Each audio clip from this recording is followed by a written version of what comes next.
Well, the first thing I did right was the day I started to fight. Keep your eyes on the prize and hold on, hold on, hold on, hold on. Keep your eyes on the prize and hold on, hold on.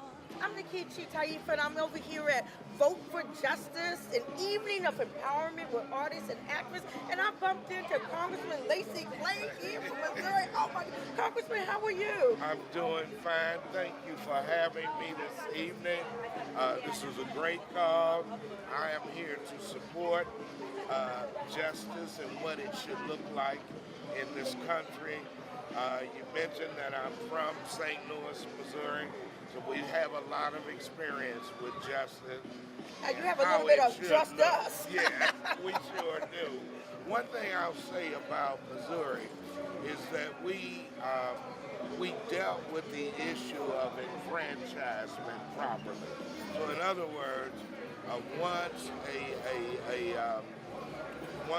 a person is incarcerated and comes off of paper, they automatically are able to re-register to vote. Well, that's great. And there's no challenging to that. We have an initiative through my campaign that ensures that ex-felons are able to get their enfranchisement rights back.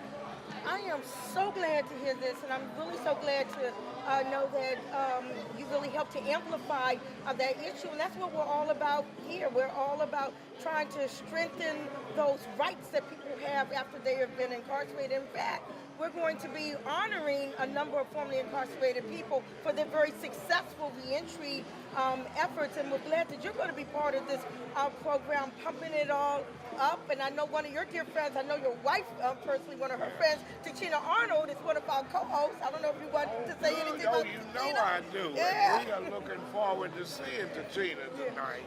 Also, I've been involved in this struggle for a number of decades, and as a matter of fact, in a couple of weeks I'll be going to Jefferson City, Missouri, to visit with a young man named Bobby Bostic, from St. Louis, who was sentenced to 240 years at the age of 17. He's been in prison for over 20 years now. But the judge that sentenced him has retired and recanted. And has written a letter to the court asking that his sentence be commuted because she made the mistake of giving him such a harsh punishment. So there is redemption even for judges and jurists and people on the law enforcement side.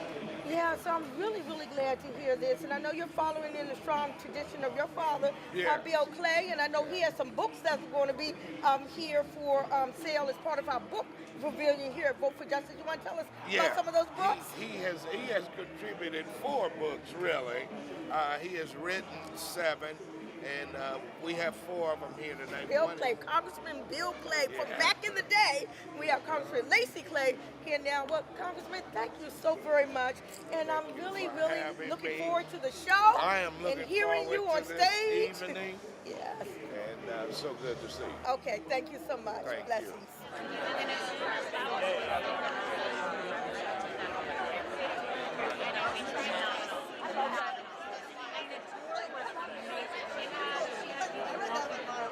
Well, the first thing I did right was the day I started to fight. Keep your eyes on the prize and hold on, hold on, hold on, hold on. Keep your eyes on the prize and hold on, hold on. Good evening. My name is Latasha Brown. I'm the co-founder of Black Voters Matter, and I thank you. I organize, strategize, and mobilize black voters to be self-determined. And I want to come today and welcome you to Vote for Justice. Be blessed.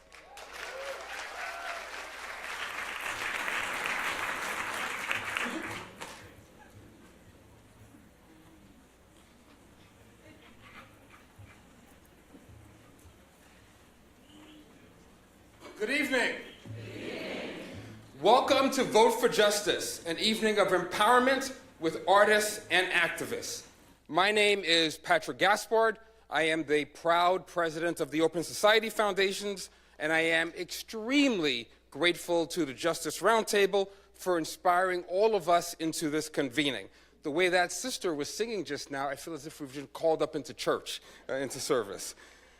We're gathered here as a beloved community at a critical juncture in the U.S. for all of us who care for rights and justice.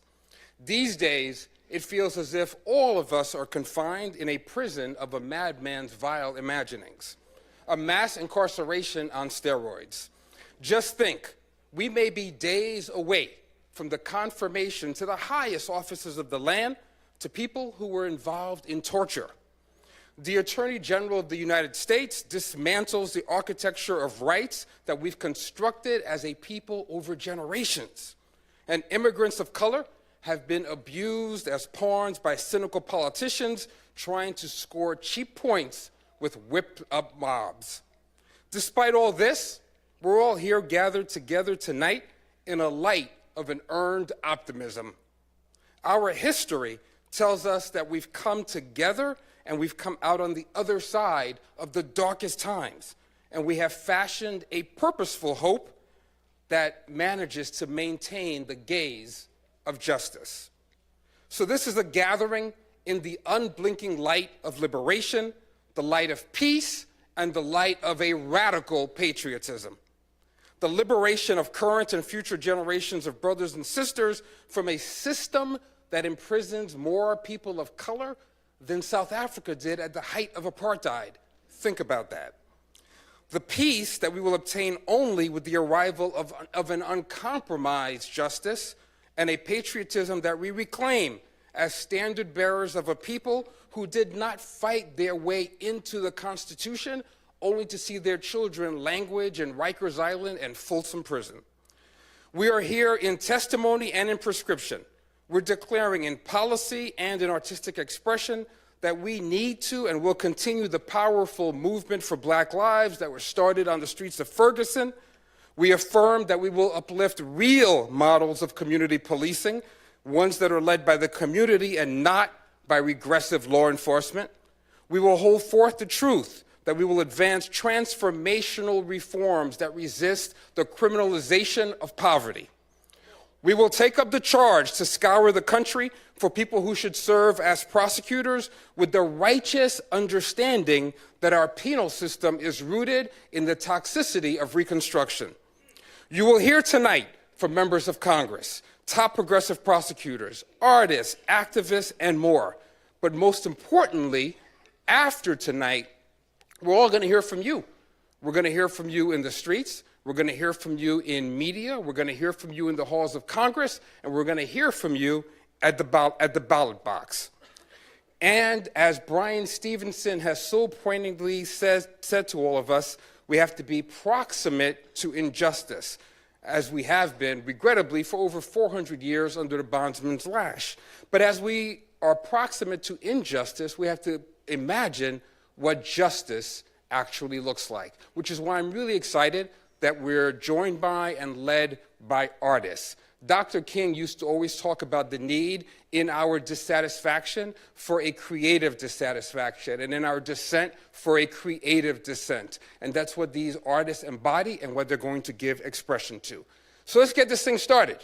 And without further ado, let's bring on our charismatic, brilliant, and committed co-hosts for this evening, who in their own magnetic way will seize our imaginations. So we're going to bring up the brilliant, the hilariously funny, and righteous Tachina Arnold, and the inexhaustibly prolific brother Michael Eric Dyson. Thank you all.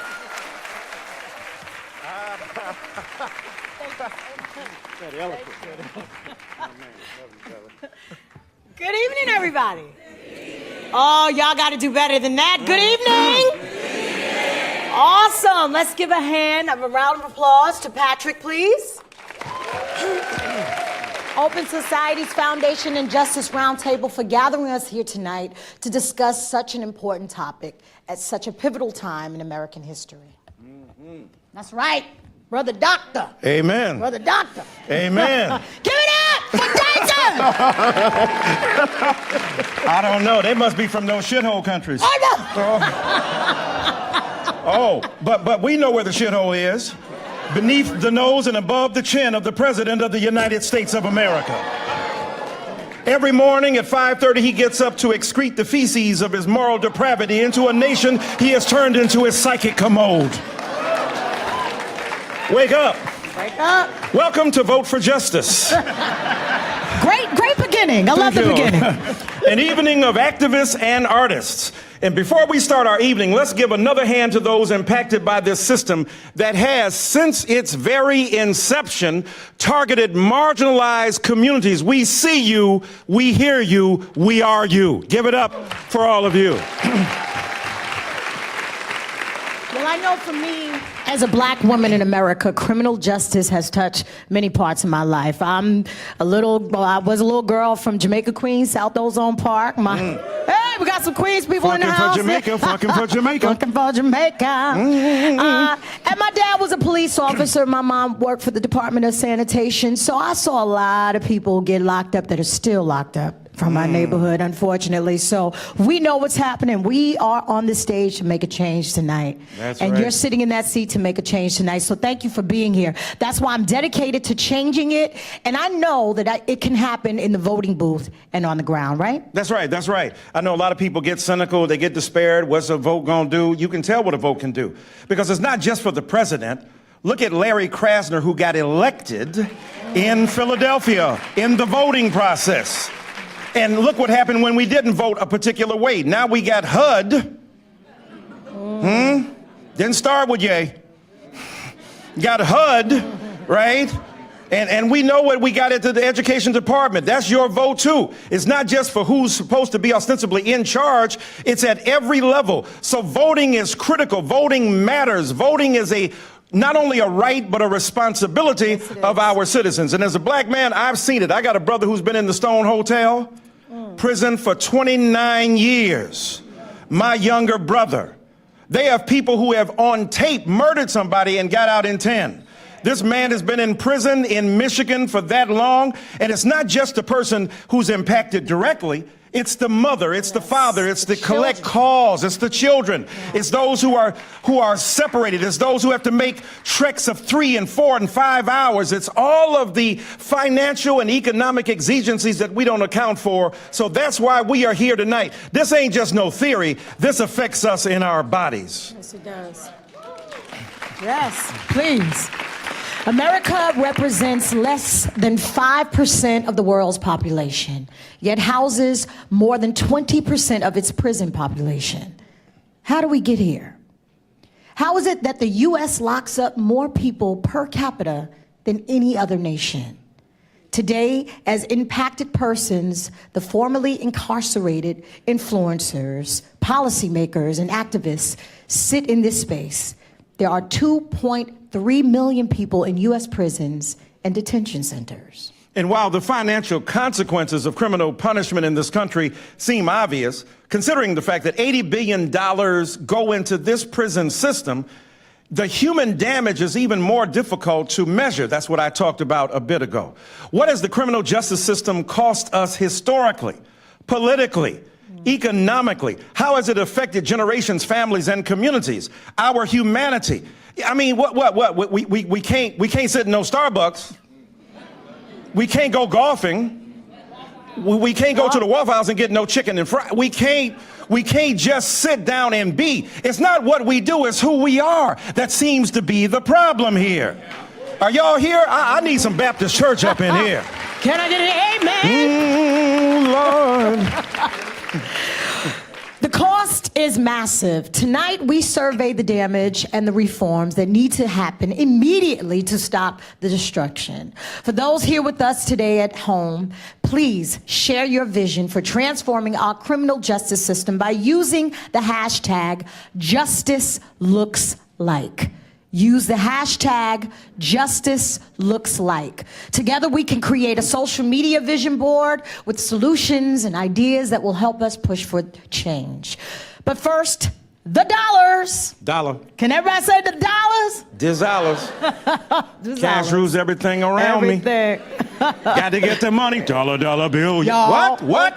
Get up with it now. I wish I knew I was any rhymes as you.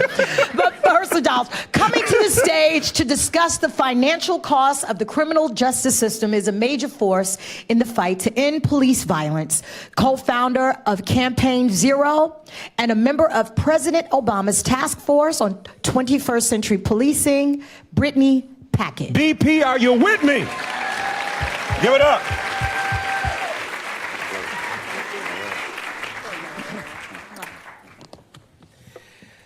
Good evening. What an important time to be having this conversation. There are countless ways that poverty in this country translates into punishment. Poverty and punishment work together in constant synergy, prolonging the shame and oppression it was intended to create for Black and brown people in this nation. A synergy that keeps the scales of oppression balanced. The rich are rewarded, the poor discarded. No other system in this country wholly captures that more than cash bail. A web of fees and fines, profits and gains that feed the beast, flowing right into the $80 billion crown jewel of America, the prison system. $80 billion. And to keep those riches flowing at the monetary cost of taxpayers and the moral cost of our humanity, this country locks up 500,000 people at any given time who are simply awaiting trial. The idea of bail as a form of conditional release has turned into a system that benefits only those who can afford it. Wealth-based, privileged, an unrelenting system that entangles the economically disadvantaged and targets the marginalized. This is done on purpose, y'all. But how much does it really cost? What are the numerical units associated with the numbers game that keeps our prisons full? Let's take this into account. 75% of those behind bars cannot pay their bail. 3/4. 75%. We spend more than $13 billion a year on pretrial detainment. And there's this. If you can pay your bail, you're free. And if not, you're likely paying a 10% premium to a bail bondsman. And considering how many of our economically disadvantaged are locked behind bars, unable to pay that amount, you can almost guarantee that somebody is benefiting from that poverty. To the tune of nearly $2 billion of profit for bail companies, to be exact. This doesn't even include high interest rates, assuming your family bought into an installment plan because they couldn't afford the 10% in the first place. Or the additional fees associated with paying the courts, the public defender, the prosecutor. If you're convicted, well, the fees just continue to grow. If you're never even prosecuted, those fees are non-refundable. But the largest of all these costs, beyond every single dollar, is the human toll. Many of these individuals are innocent. Many will plead guilty just as a means to gain their freedom, lassoed into a record that will follow them forever. Others will be subjected to sexual assault and abuse within the first week of entering those jail cells. Others might die while behind bars. And my God, when I think of Khalif Browder, others might commit suicide.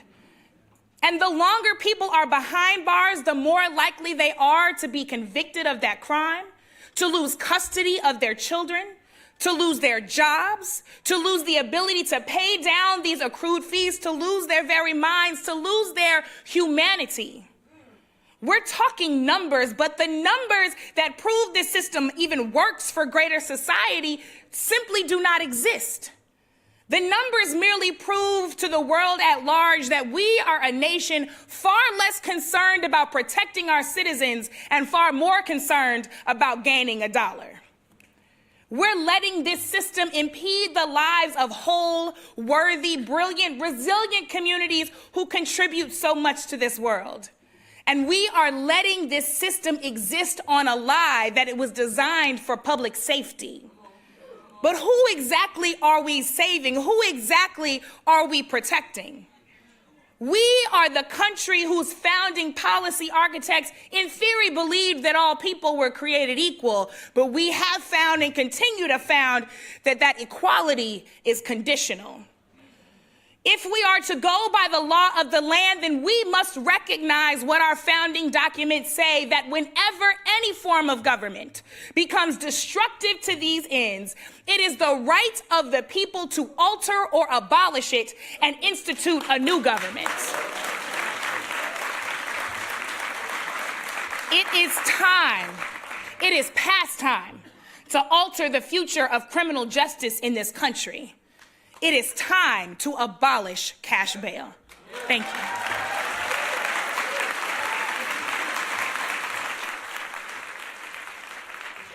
Unexecuted sentence of death. My name is Alice Marie Johnson. I'm a 62-year-old mother, grandmother, and great-grandmother. In less than 2 weeks, this October 31st, will mark my 21st year of confinement in a federal prison.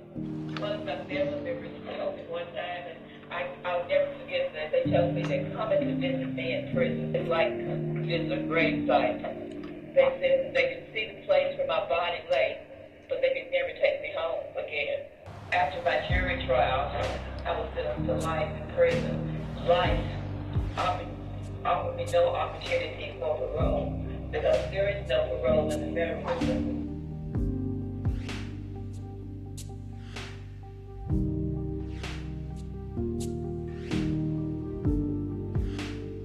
I had been in management for 10 years.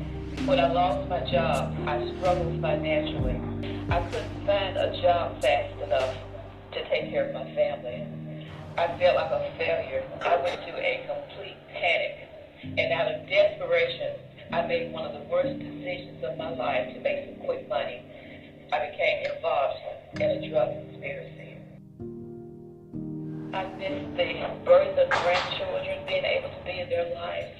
I just had a great grandson. I missed that. Both of my parents had passed away. I was not able to be by either of their sides in their final days. That's an ache that I can't, that never goes away.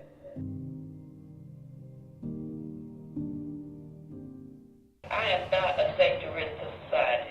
One of the things I'm most proud of, I write plays. And the plays that I write have been viewed by literally thousands of women. It is so exciting to find talent in women that they never knew they had. To recognize it and develop it and to show them that you can do this.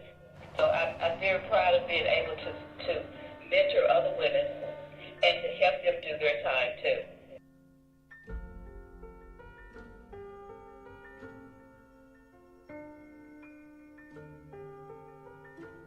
When the criteria came out for clemency, I thought for sure, in fact I was certain that I met and exceeded all of the criteria.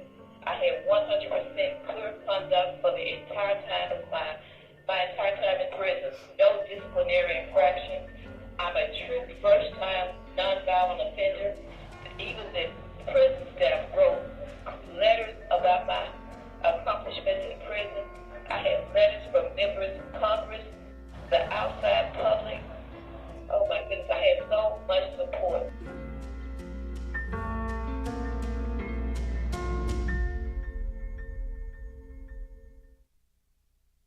I was denied again with no explanation given. So it leaves me wondering what more I could have done.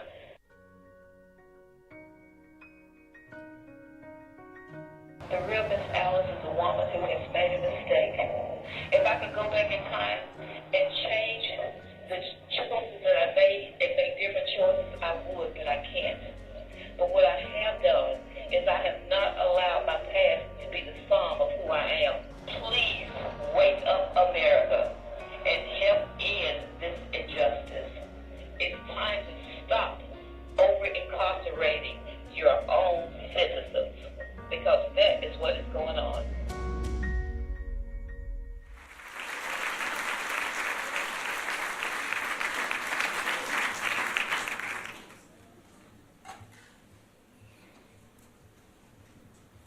Wow.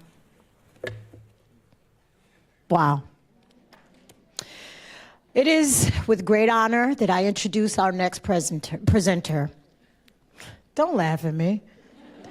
That video threw me off.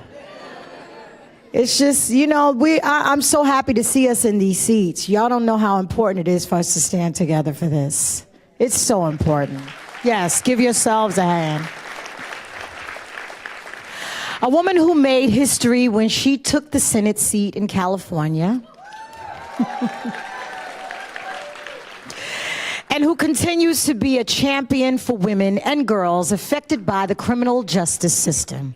Recently, she introduced the Pretrial Integrity and Safety Act and to end cash bail and its crippling effects.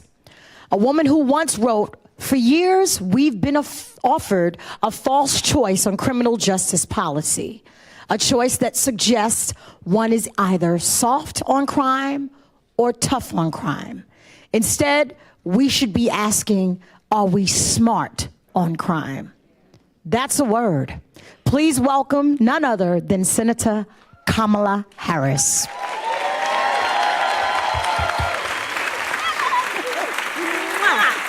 I love you more. Give it up for her again. Well, I'm so happy to be here this evening, and I just want to thank you, Tashina, and everybody. This is a room full of leaders, and the fact that we have come together this evening, brought together, we got the call from the Justice Roundtable, and we all responded. And it couldn't be a more critical and important time for us to share an evening like this, but be together under one roof, reminded that we are all in this together. And I think we all know that we are at this moment living in what is probably a real serious inflection point in the history of our country. I think of this as being a moment in time similar to a moment in time when my parents met when they were active in the civil rights movement in the 1960s in Berkeley and Oakland, California. And I think this is a moment in time that we all know people are feeling very distrustful of their government, its institutions, and its leaders. And the thing about trust, it's an interesting relationship. The nature of trust is it's a reciprocal relationship. You give and you receive trust. And one of the most ingredients in a relationship of trust is that we speak truth. But it's a funny thing about truth, because it often makes people quite uncomfortable when you speak it. But this is a room of leaders who understand that we will not get to the next place if we don't speak truth, and speak it loudly, and be bold, and march and shout it when we need to, but always with the goal of understanding that we can be better than this. And so I look at these moments in time, understanding and knowing that we have to speak truth when we have a United States Department of Justice led by somebody who is trying to revive the failed war on drugs. I look at this moment in time and know that we all must speak truth when we also look at that same Department of Justice, which is trying to close down pattern and practice investigations and take the teeth out of consent decrees. I look at this as a moment in time when we have an administration that is emphasizing incarceration instead of rehabilitation. And I know that this is a moment in time then that is challenging us to step up and speak out like never before. As they try and roll back the clock, we will be committed not only to stopping them from doing that, but taking ourselves to the next place. And that's what then gives me a sense of great optimism when I look at who is here and know who is here. Because I've been somewhere between a place of realism, speak truth, and optimism. Know we can get there, know we will make a difference. And so I want to just close my comments by saying this. Let us be very clear. You know, it's an interesting thing. Sometimes people say when you're showing what's not working, when you're pointing out what's broken, when we're marching and we're shouting, some people say that invites a question about one's love of country. I reject that notion.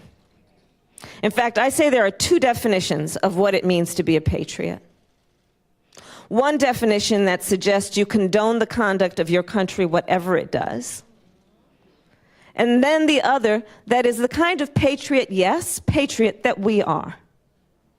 The kind that will fight each and every day for the ideals of our country.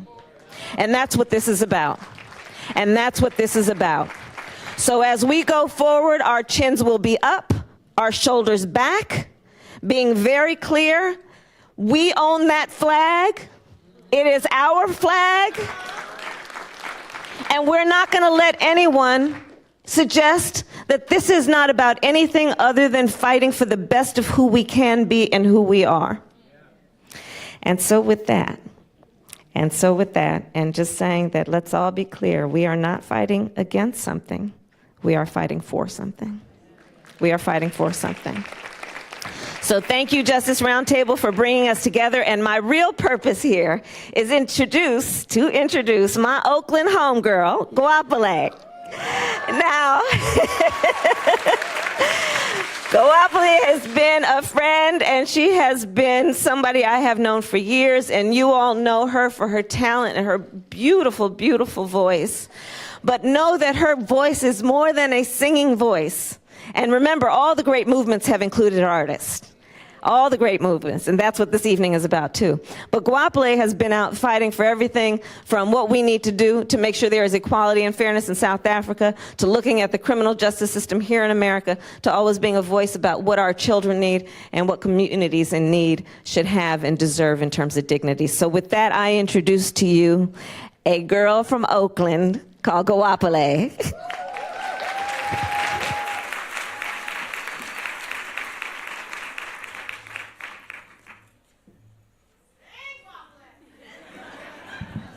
Good evening. What a joy and pleasure to be here. And then to have Kamala Harris be the one to bring me out here is a deep honor. I'm joined here with Errol Cooney, my friend and musician. We've been working together for over 15 years in so many different rooms and clubs, and this is special to be here with you tonight.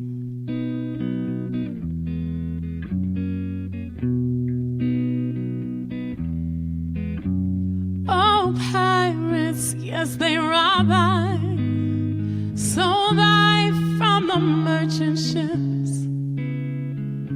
Minutes after they took I from the bottomless pit. My head was made strong by the hands of the Almighty, and will forward in this generation triumphantly. Won't you help me sing these songs of freedom? 'Cause all I've ever had,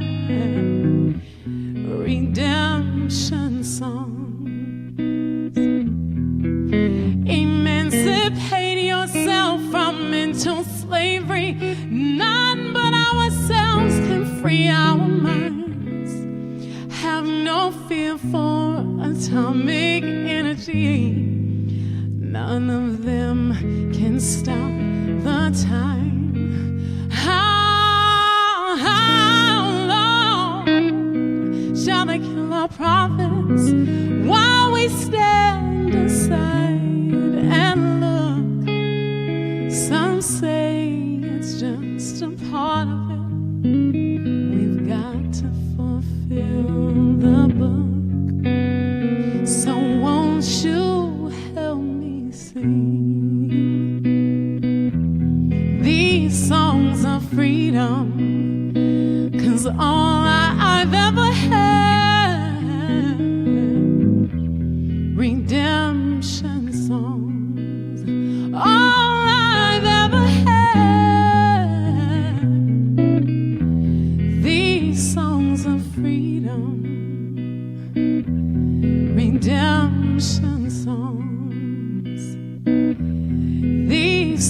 songs of freedom, redemption songs, redemption songs.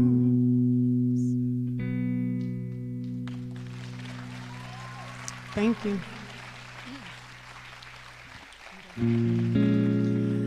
I was at the National Museum of History and Culture today in D.C. for the second time. Every time I come to D.C. now, I want to go there. And that redemption song means even more to me tonight after walking through there and kind of reliving some of how so much of the African diaspora made it here to the U.S. and the pain, but also the resistance that has been there all along the way. And this next song is called Stand, and I started writing it years ago when Oscar Grant was murdered by the Oakland police, and it was captured on social media, and then so many of the injustices were captured on social media after that, and I was trying to figure out what can I as one individual do, you know, when people were marching in the streets and I was feeling powerless at the moment, but I was thinking I could just sit and write about it and make a song, and hopefully it'll have some ripple effect, and we all have that.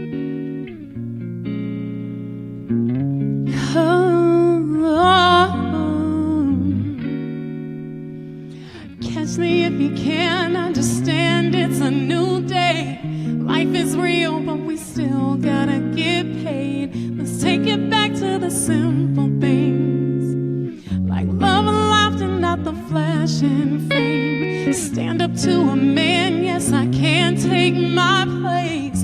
Don't let that chess play fool you. Just put your picture in a frame.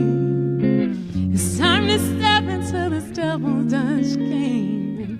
Just stand up for something. Don't fall back for nothing. If we can't stand for something, we'll fall for anything. Life is passing by and it's not gonna sit right when you witness the truth, but then believe the lies. But I'm a mama, freedom fighter, I'm a queen. And if I don't speak up, then tell me what it means. Justice keeps on fading away. Greed and fear keep on making mistakes. It's police against the citizens, the troops against the youth. In war, the mind is legal. Tell me what we're gonna do.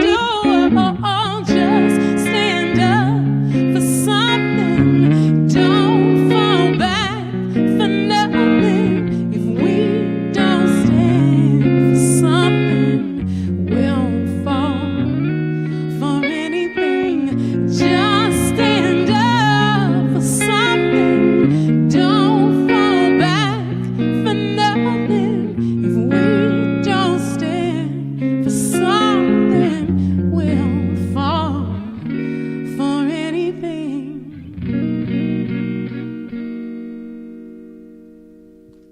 Thank you.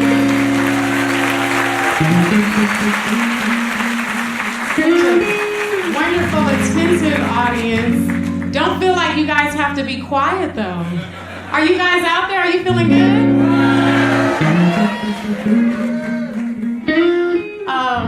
I always think about, you know, since I was a teenager, being at youth rallies and just feeling like the struggle never ends. But in that, and as crazy as, you know, January of 2017 was with Trump coming into office, Kamala Harris from my hometown became a senator, and it was such a moment of victory. And I think it's important to remember, in the midst of the struggle, we have to celebrate the victories along the way. And we have have to hold on to the joyous moments that happen, because the struggle's going to continue no matter what, so keep the energy going. Oh, yeah. It's coming over me. Will you guys clap along with me? I'm getting high, closer to my dream. I'm going higher and higher.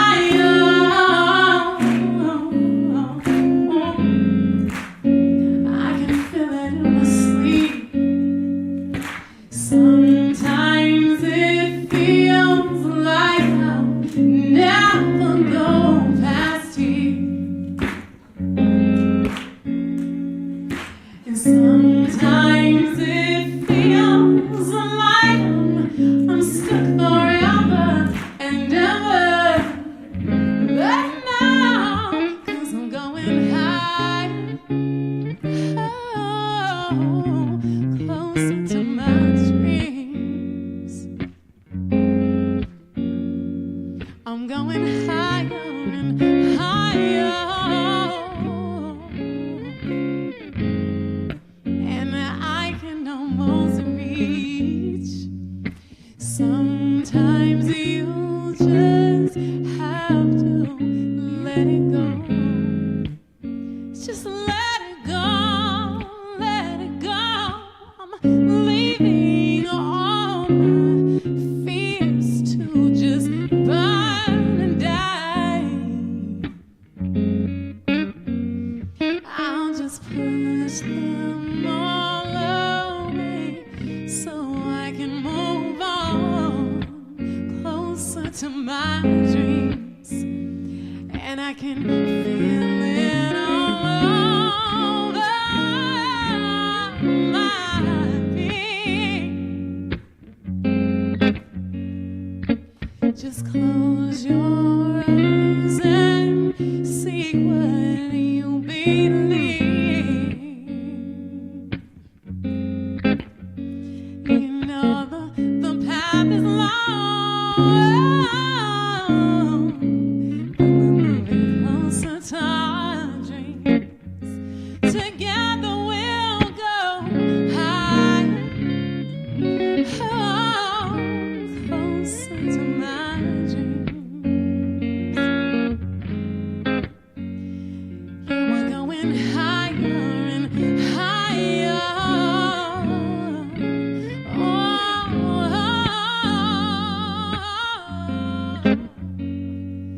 We're going higher,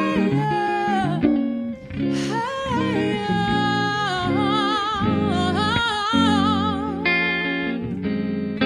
Oh, yeah. We'll go higher and higher.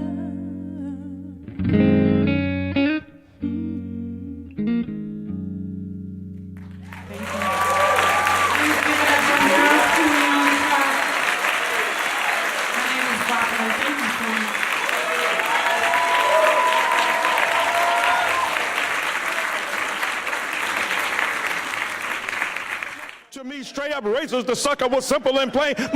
Hey man, John Wayne, already I'm hyped cause I'm amped. Most of my heroes don't appear on no stamp. Sample a look back and you see nothing but rednecks and racists for 400 years. Man. Don't worry, Be Happy was a #1 jam. You can slap me right now if I say it again. Please welcome to the stage for a conversation about hip-hop, mass incarceration, and the war on drugs, the hip-hop congressman himself, Congressman Cedric Richmond, Deputy Director of the ACLU's Campaign for Smart Justice, Bill Cobb, and culture writer Christina Coleman.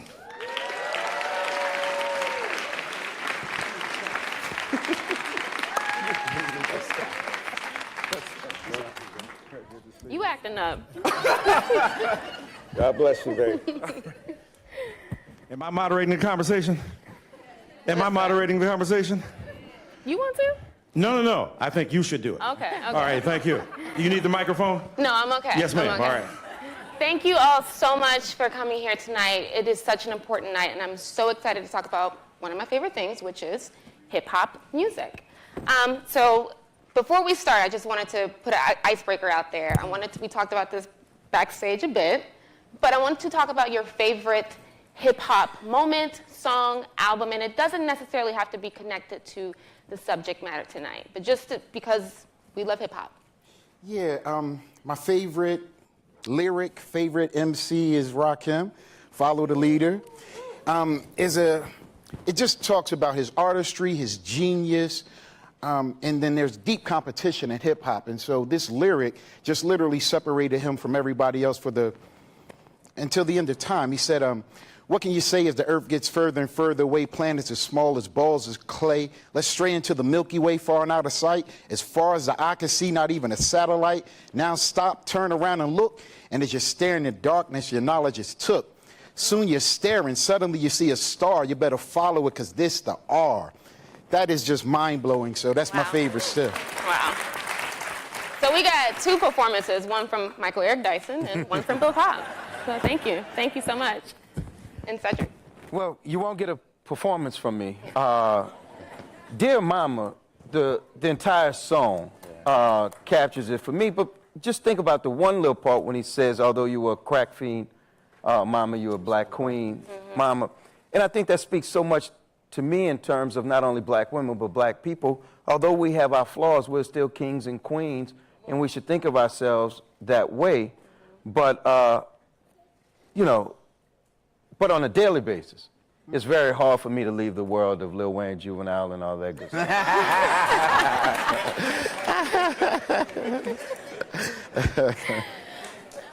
All right, I'm going to read something to set this up to explain to the audience tonight why hip-hop has been so important in this movement. Maintaining the tradition of oral history for black and brown communities seeped into mainstream in the 80s and 90s through hip-hop, producing an angsty record of the time that had less to do with rap's adolescent age and more to do with the environments that birthed and cradled our musicians. Hip-hop, it seems, is the only comprehensive record that we have that encapsulates what it meant to live through Nixon and Reagan's war on drugs. The destitution, the death, the incarceration, the destruction of the family unit, the generational trauma, and yes, even the money, cash, and hoes. While many choose to demonize these unconventional historians, and others have a very valid argument about its misogynistic tones, I, as a woman, understand that, subscribing the art to the reason for our own oppression and destruction was a weapon to erase the atrocities done to our communities. Through music, the men and women of hip-hop have created historical context about a time our black world was ravaged by crack and policy fraught with racism, but rich in culture and art. The result is a beautiful and raw story of black resilience. The result was hip-hop. And for you, I want to know, what is the single most impactful piece of art in that realm that represents the war on drugs and mass incarceration? That's not a softball, but I think about Public Enemy's Night of the Living Bassheads. I think as a kid that was listening to hip hop and was becoming conscious through the listening and then going and study what they were saying, because they were talking deep, they were talking intellectually, they were talking consciously, and nobody had ever spoke to me that way. So to hear about the crack epidemic in New York City through Flavor Flav's lyrics, through Chuck's rhymes, that was the most profound. But I mean, a couple of days ago, Donald Glover put out a piece, This Is America. And while people are put off by what they saw, they're not looking at it through the artistic lens. While you're looking at the middle of the entertainment that's happening, there is death and desolation and destruction happening in the background. And his point was that many times things are happening in the black community that are destroying us, and they are extraordinary. However, arts and culture and entertainment, or they'd rather see us dance, they'd rather have us sing, so that's why he's dancing and singing in front of all of that death and destruction, and people aren't mindful of that, and so it's landing on people as something horrible or something off-putting, but the truth of the matter is that it's hip-hop, and it's telling the story of our country as it relates to mass incarceration, as it relates to how we use social media, as we just ignore the pain and the suffering that these systems of oppression that are resilient continuously cause harm. We're distracted by the music and the dancing and the partying, and that's just real, and that's hip-hop. Yeah. And Representative Richmond? Well, I was going to try to be politically correct today, and I'm about to fail miserably It's okay. at it. But to put it in context, you have to go back to 1988 when Chuck D gives his interview, and they say, well, about rap music, and he says, people are only rapping about what they see. It's the news of the hood. Many people say he said it's the CNN of the ghetto, but he didn't. He said it's the news of the hood. So what other song came out in 1988? NWA, F the Police. And most people took it as just a bunch of young black guys sticking their middle finger at the police, and it wasn't. The song is NWA in a courtroom putting the Los Angeles Police Department on trial for police brutality. And in the song, you will say police think they have the authority to kill a minority. So the anger that was there, fast forward to today, no one believed them back then. Even with Rodney King, nobody believed that it was happening on that basis. Fast forward to today, it's on every cell phone, on YouTube, and young African-American males and females are still not getting justice. So I always use that song. So if you want to understand why I'm angry or why my generation is angry when we see it and it happens and why people in the streets, because we've been screaming about it since 1988. People don't believe me, and the courts don't hold up justice.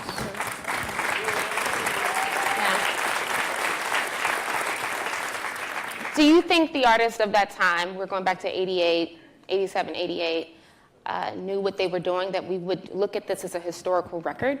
And also, what is their place in the movement to reform criminal justice? Is it their responsibility, or can they create art for art's sake?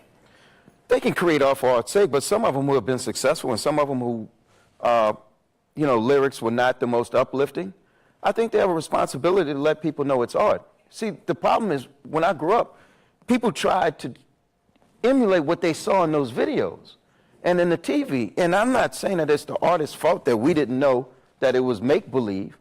But at some point, I think you have a responsibility to give back, be woke, and do something. And to the extent that they're doing that now, I applaud them.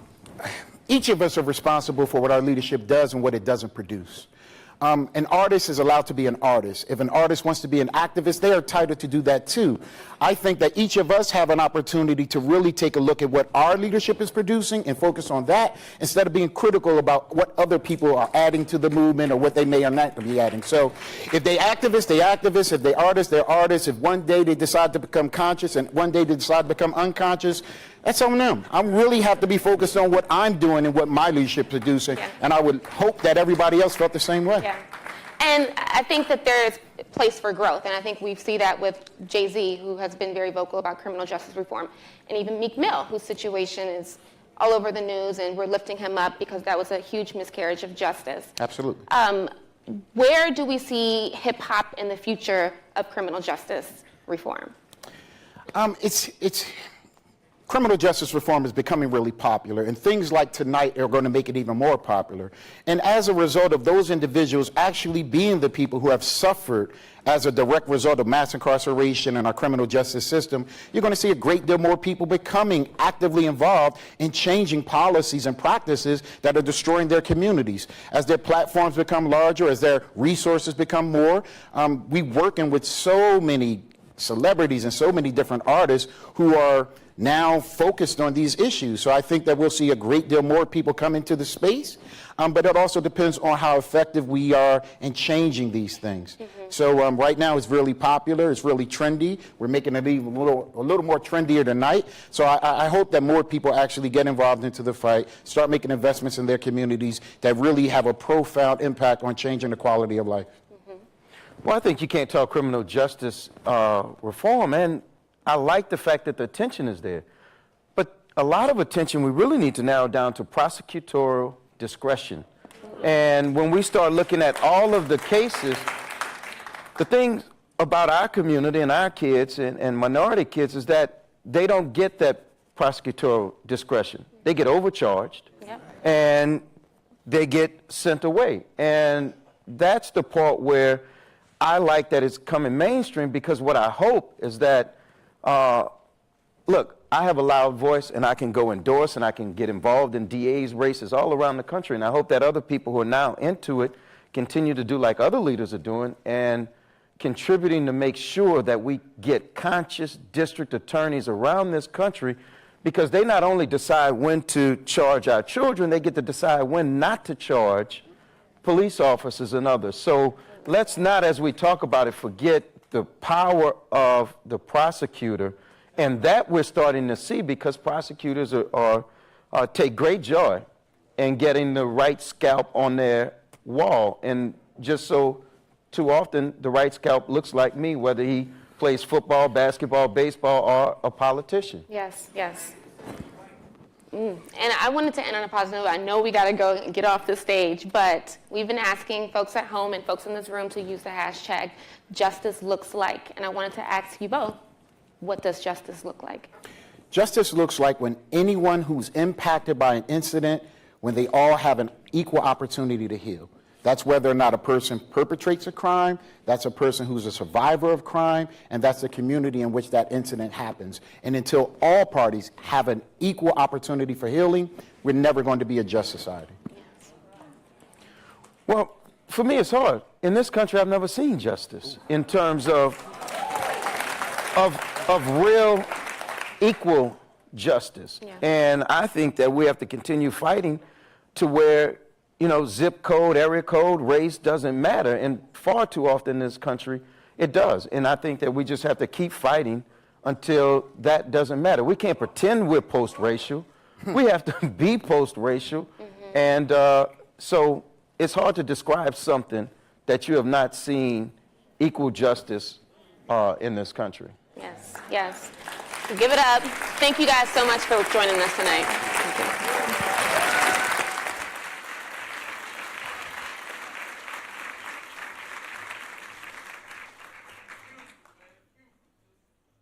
Well, the first thing I did right was the day I started to fight. Keep your eyes on the prize and hold on, hold on, hold on,